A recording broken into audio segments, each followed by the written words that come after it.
Efésios, capítulo 4, a partir do versículo 17. Quem está conosco hoje pela primeira vez?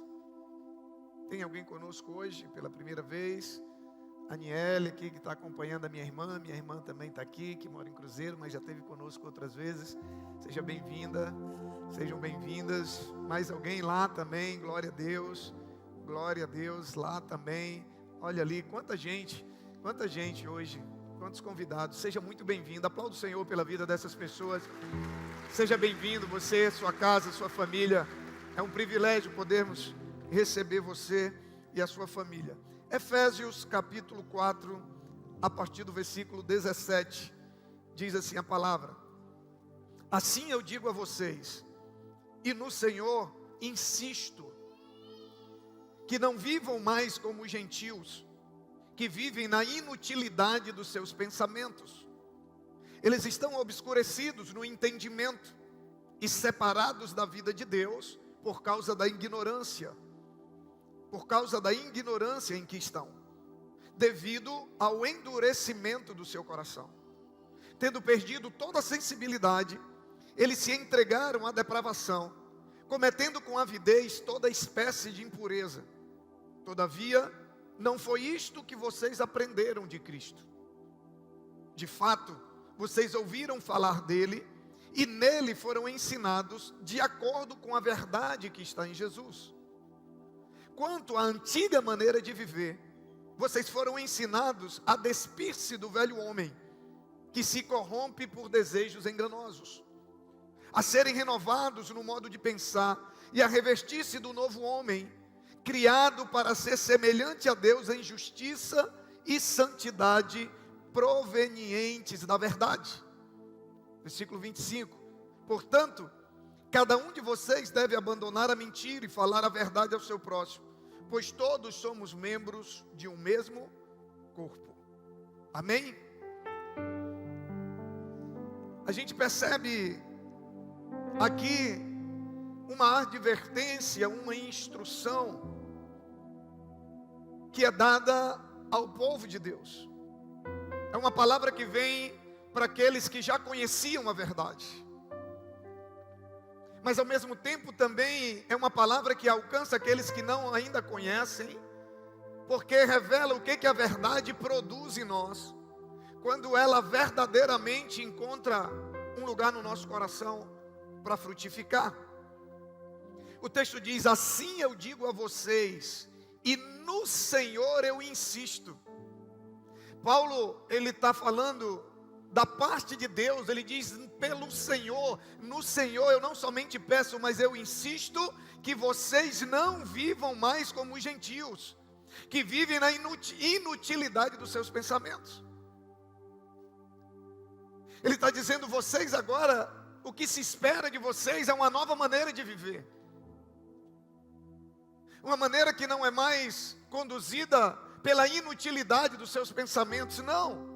Por isso que a Bíblia vai dizer que nós devemos pensar nas coisas do alto, que nós devemos trazer à memória aquilo que dá esperança, que nós devemos usar toda a habilidade, todo o dom, toda a capacidade que Deus nos deu para podermos servi-lo e implantar o reino dele aqui na terra. Ele diz: eles quem? Os gentios. A Bíblia, ela fala dos gentios, que eram aquelas pessoas que não conheciam a Deus, que não tinham tido uma experiência real com Deus, que não conheciam a verdade, que não andavam pela palavra. E no outro lado ela fala dos justos.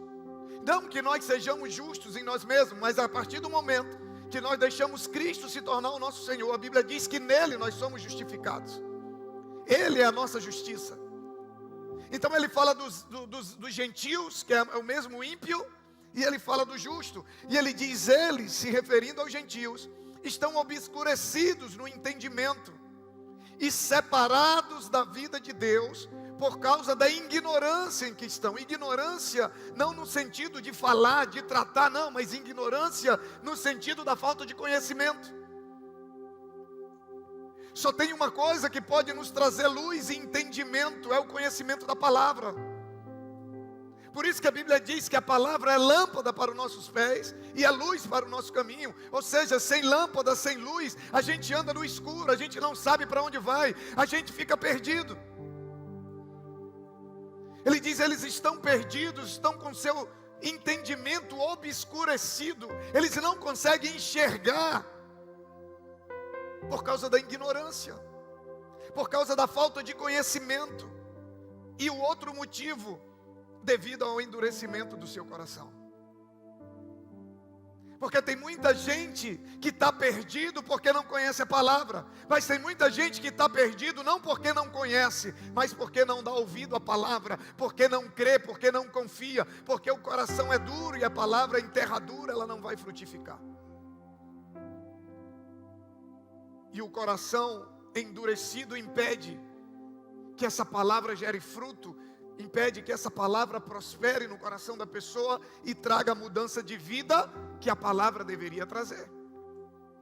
Por isso que a Bíblia diz que há um coração quebrantado, Deus jamais desprezará. Por quê? Porque o coração quebrantado, ele não somente vai buscar a verdade, mas quando essa verdade for recebida, ele vai aceitar aquilo como verdade para a sua vida.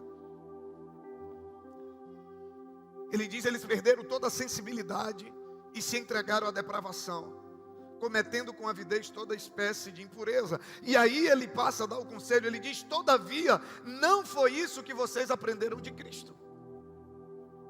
Ele está dizendo, eles estão vivendo essa vida porque eles não conhecem a verdade.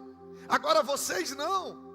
Não foi isso, não foi esse tipo de vida, não foi esse tipo de comportamento, não foi esse tipo de atitude, não foi esse tipo de pensamento, não foi esse tipo de caráter que vocês aprenderam de Cristo.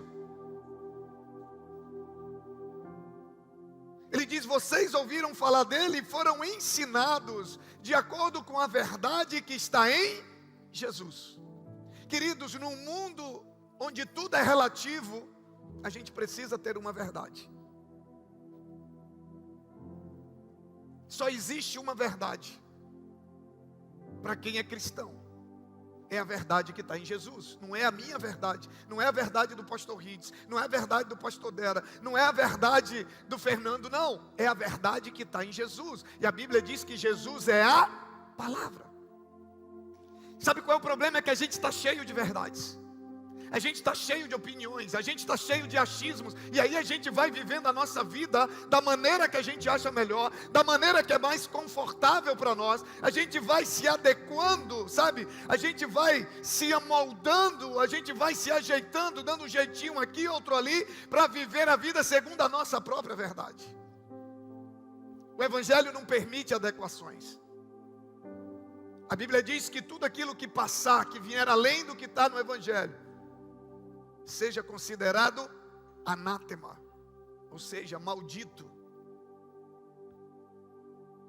Só há uma verdade, é a verdade de Jesus. Ou você crê ou você não crê, você não é obrigado a crer. Mas se você decidiu ser um seguidor de Cristo, há uma verdade para você seguir. Se você segue a sua própria verdade, você é um seguidor de si mesmo. Você pode estar na igreja, você pode orar, você pode dizimar, você pode fazer tudo, mas se você não tem isso aqui como verdade para você, como verdade absoluta, não é uma verdade relativa, não, uma verdade absoluta, que não necessariamente precisa ser uma verdade para outras pessoas.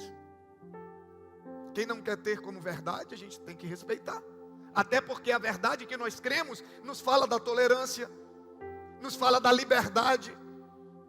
Não é porque eu creio que todo mundo tem que crer. Agora, se eu creio, eu preciso viver.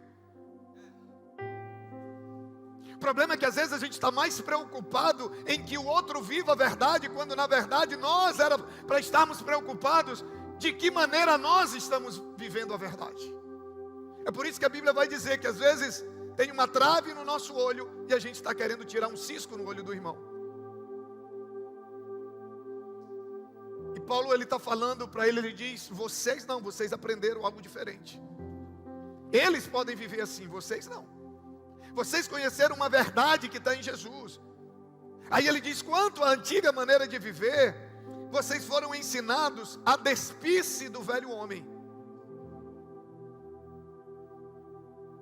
Vocês foram ensinados a despir-se do velho homem que se corrompe por desejos enganosos, e a serem renovados no modo de pensar e a revestir-se do novo homem. Despir-se do velho homem é algo que nós devemos buscar. Ele diz: primeiro você se despe do velho homem, primeiro você se livra das velhas atitudes, dos velhos hábitos, e aí depois ele diz, aí você se reveste do novo homem. E esse novo homem foi criado para um propósito. Ele diz: revista-se do novo homem, que foi criado para ser semelhante a Deus, em justiça e santidade, provenientes da verdade. Só há uma fonte de justiça e de santidade, é a verdade que está em Jesus. Não tem outra maneira de você andar em justiça e andar em santidade, se não for com uma vida pautada pela palavra, pela verdade. Porque a Bíblia diz que Ele é a verdade. Ele é o caminho, Ele é a verdade e Ele é a vida.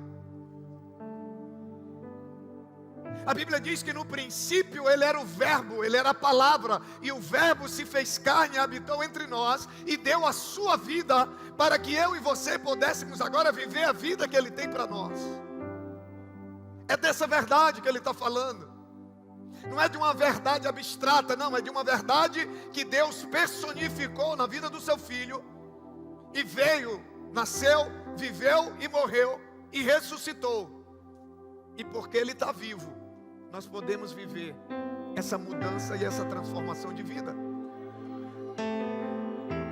Porque Ele está vivo, nós podemos ser transformados. Porque Ele está vivo, nós podemos ter a nossa mente transformada. E aí é onde Ele traz a fonte da transformação. Ele diz: sejam renovados no modo de pensar.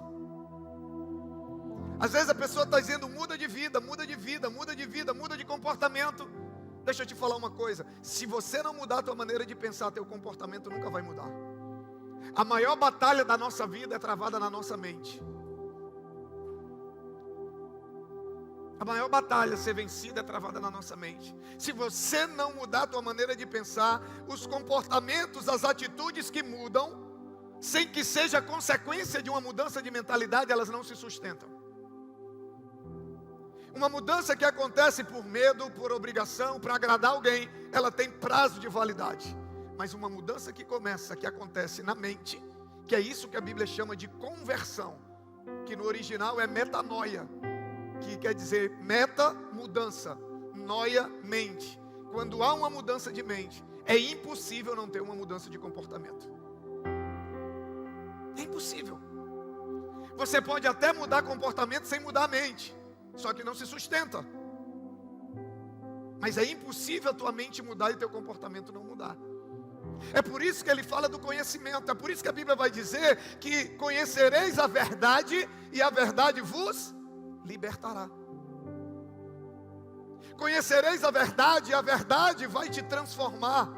E a verdade vai te libertar de quê? Da maneira de viver que você vivia antes. Querido, só há uma maneira de você ser transformado. Só há uma maneira de você viver a vida que Deus tem para você. Só há uma maneira de você desfrutar de todas as promessas que Deus tem para você. É através do conhecimento da verdade.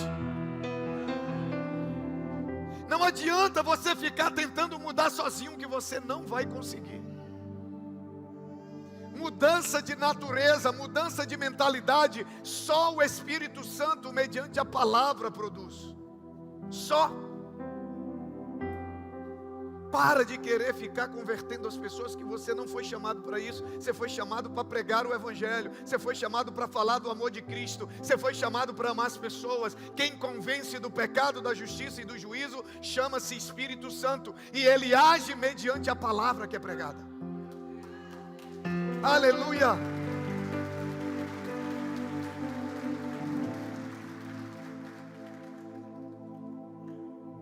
O nosso maior desafio no nosso processo de mudança não são os problemas. O nosso maior desafio é a falta de conhecimento. Quem lê, quem não lê, mal fala, mal ouve e mal vê. Quando você muda a tua maneira de pensar, você muda a tua maneira de agir. E quando você muda a tua maneira de agir, você muda os teus resultados. O problema é que a gente está querendo mudar resultados sem mudar a maneira de agir. E está querendo mudar a maneira de agir sem mudar a mentalidade. E aí não vai. Até muda um período, uma semana, aí para. Aí tenta de novo, mais uma semana, um mês, aí para. Por quê? Porque a tua mentalidade não mudou. E por que a tua mentalidade não mudou? Por falta de conhecimento. E por que está faltando conhecimento? Me responda. Por que está faltando conhecimento da verdade? Porque segunda-feira, quando a gente está na escola de inteligência bíblica, de quase 1000 pessoas que passam por aqui no domingo de manhã e à noite, tem 100. As outras 900 estão preocupadas com alguma coisa, distraídas, e não têm interesse em conhecer a verdade, mas querem ser transformadas, mas querem vencer o pecado, querem vencer os sentimentos ruins, querem vencer tudo, querem vencer as adversidades, querem vencer as lutas, mas não quer ter conhecimento, mas não tem outro jeito. Jesus, ele deixa muito claro que não tem outro jeito. Ele diz: sejam renovados no modo de pensar e revista-se do novo homem, criado para ser semelhante a Deus. Só há uma maneira de você viver esse processo de transformação, porque a salvação, ela é um ato que acontece na hora que você decide entregar a tua vida a Cristo, mas a santificação, ela é um processo que dura a vida toda. E essa santificação, ela é operada pelo Espírito mediante a palavra. Onde não há palavra, não há agir do Espírito. O Espírito só age onde a palavra. É por isso que Deus nos chamou para semear a palavra, porque só onde a palavra é semeada, o Espírito pode agir. O problema é que a gente está querendo fazer o papel do Espírito e deixa de fazer o nosso. E a gente não semeia nem na nossa vida, imagina na vida de outros. Se a gente não tem tempo nem para assimilar a palavra para nós, imagina compartilhar com outros. Porque a gente está distraído demais. O maior problema dessa geração, talvez não tenha, não que não tenha o pecado sempre vai existir, mas são as distrações. Principalmente da igreja, que aqui Paulo fala para o povo que já conhecia a verdade. A gente está distraído demais. Você pensa que está ocupado. A pessoa chega às vezes: pastor, é porque eu não tenho tempo. Eu digo: é sério, é. Digo: então senta aqui, me diz aí, que hora você acorda? Tal hora. Aí o que você faz? Higiene pessoal, tal. Que hora você sai para o trabalho? Tal hora. Aí você chega que horas? Tal. Depois que você chega do trabalho, e aí? Aí a pessoa fica: peraí, mas não tinha tanta coisa assim? Me fala aí, e aí? Depois você chega do trabalho.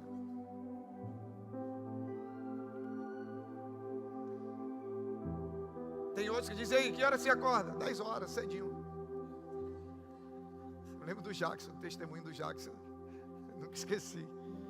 Pastor, eu deixei um currículo meu e ontem, cedinho, 10 horas, me ligaram. Dizendo que eu tinha sido chamado. Glória a Deus que ele tinha acordado cedo, senão eu tinha perdido a ligação, né? A gente está distraído demais. Eu gostaria muito de dizer para você, você quer mudança? Vem cá, deixa eu botar a mão na tua cabeça e orar e a mudança vai acontecer. Seria muito fácil, mas não é assim. É o conhecimento progressivo, é um processo. Quanto mais eu conheço, mais eu sou transformado. Quanto mais eu conheço, mais eu me torno a imagem e semelhança de Deus. Quanto mais eu conheço, mais eu sou empoderado. Quanto mais eu conheço, mais forte eu me torno, mais corajoso eu me torno. Quanto mais eu conheço, mais santificação, mais justiça. Santidade não é você se afastar das pessoas do mundo, não. É você se afastar das coisas do mundo sem se afastar das pessoas do mundo. Isso é santidade. Deus não nos chamou para viver em santidade num deserto, num monastério, isolado do mundo, não. Deus nos chamou para ser luz no meio da treva. Deus nos chamou para ser sal em meio à podridão, porque o sal preserva contra a podridão. Esse é o desafio. Agora, como que eu consigo me manter de pé nesse meio? A palavra. O que me fortalece? A palavra. O que me dá sabedoria? A palavra. De onde vem a fé? Da palavra. De onde vem o poder? Da palavra. De onde vem a unção? Da palavra. Por que vem tudo da palavra, pastor? Porque a Bíblia diz que Ele é a própria palavra.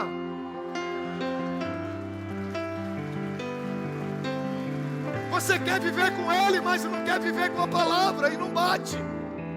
A soma não bate. Não tem outra maneira. E a gente acha que ouvindo a palavra no domingo e na quinta vai ser suficiente. Não vai. Vai te alimentar, vai te ajudar, mas não vai te capacitar a viver uma vida plena em Deus. Alimenta teu corpo só quinta e domingo para ver se você consegue correr 10 quilômetros. Se você cuidasse do teu espírito como você cuida do teu corpo, como que estaria o teu corpo hoje? Se você alimentasse o teu corpo do jeito que você alimenta o teu espírito, como estaria o teu corpo hoje? Qual é a força que você ia ter? Às vezes a gente está dizendo que o problema é o problema. Não, o problema não é o problema. O problema é que eu não estou tendo estrutura para enfrentar e vencer o problema. Porque o mesmo problema que para uns, é o problema que serve de plataforma para a transformação de outros. O mesmo vento forte que derruba alguns, é o vento forte que é usado para outros decolarem.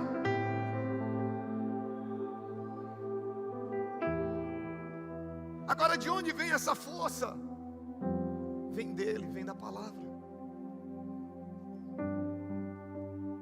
É um processo. Você sabe que uma borboleta antes era uma lagarta, sim ou não? Quem não sabia disso? Todo mundo, graças a Deus. Só que quando a lagarta entra no casulo, ela sabe que ela está entrando num processo que vai acabar. E quando esse processo acabar, sai de lá uma borboleta. Você já botou uma lagarta e uma borboleta do lado uma da outra? E você viu se tem alguma semelhança? Nenhuma.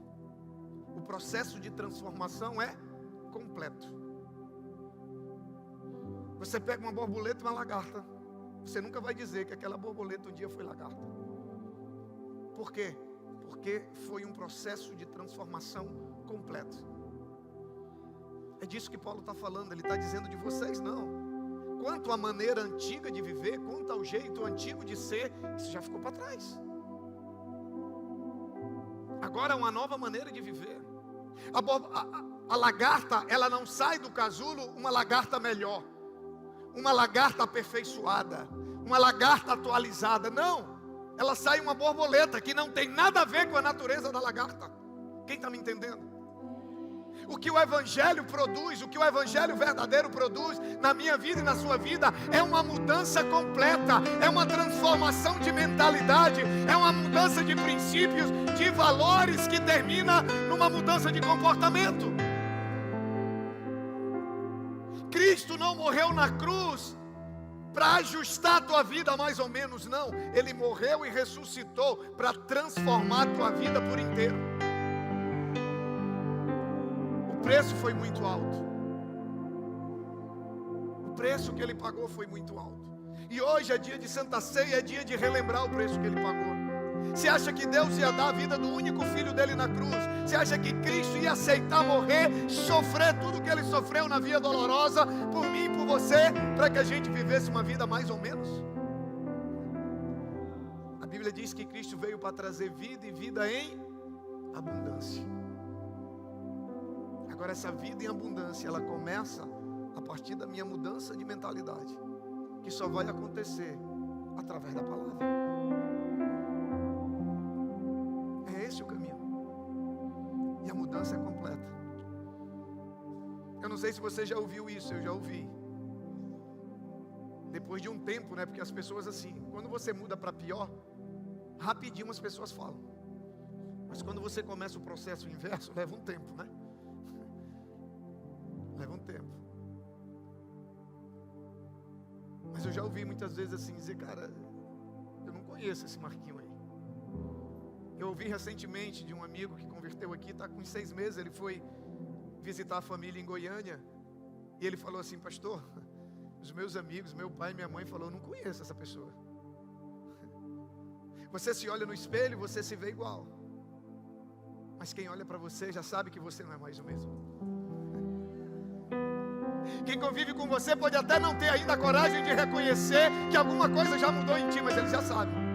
Ele sabe que você ainda não é quem você gostaria de ser, mas ele sabe que você não é mais o mesmo. Você está num processo, você está no casulo, mas essa lagarta daqui a pouco vai se transformar numa borboleta, vai se transformar num projeto lindo de Deus, desde que você entenda que o caminho para viver essa transformação é a palavra.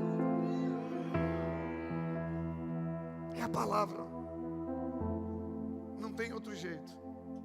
Essa mudança e essa transformação completa não foi reservada por Deus somente para a lagarta, não. Foi reservada para nós também. Foi por isso que Cristo morreu na cruz. Foi por isso que Ele passou tudo o que Ele passou, para que a minha vida e a sua vida pudesse ser transformada pelo poder do Evangelho. A Bíblia diz que o Evangelho é o poder de Deus para a transformação de todo aquele que crê. Crer ou não crer, ter ela como verdade ou não, é uma escolha. Mas uma vez que você a escolheu e ela começar a fazer parte da tua vida diária, é impossível você continuar sendo a mesma pessoa.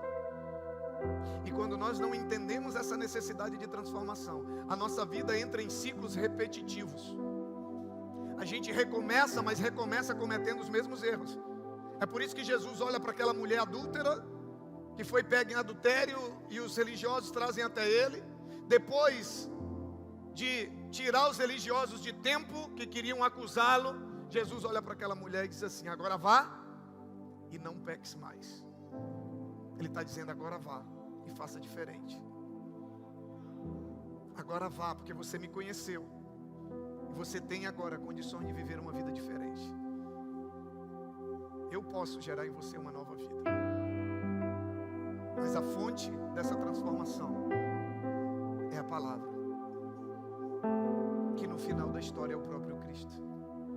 Não dá para se relacionar com Ele sem se relacionar com a palavra. Não tem como, gente. Ah, pastor, eu posso viver sem ter contato com a palavra todo dia? Pode. Você só não vai experimentar o nível de transformação que Deus tem para a tua vida, para a tua família, para a tua casa, para os teus negócios, para tudo, porque o projeto, o plano de Deus envolve tudo. Não é só a vida espiritual.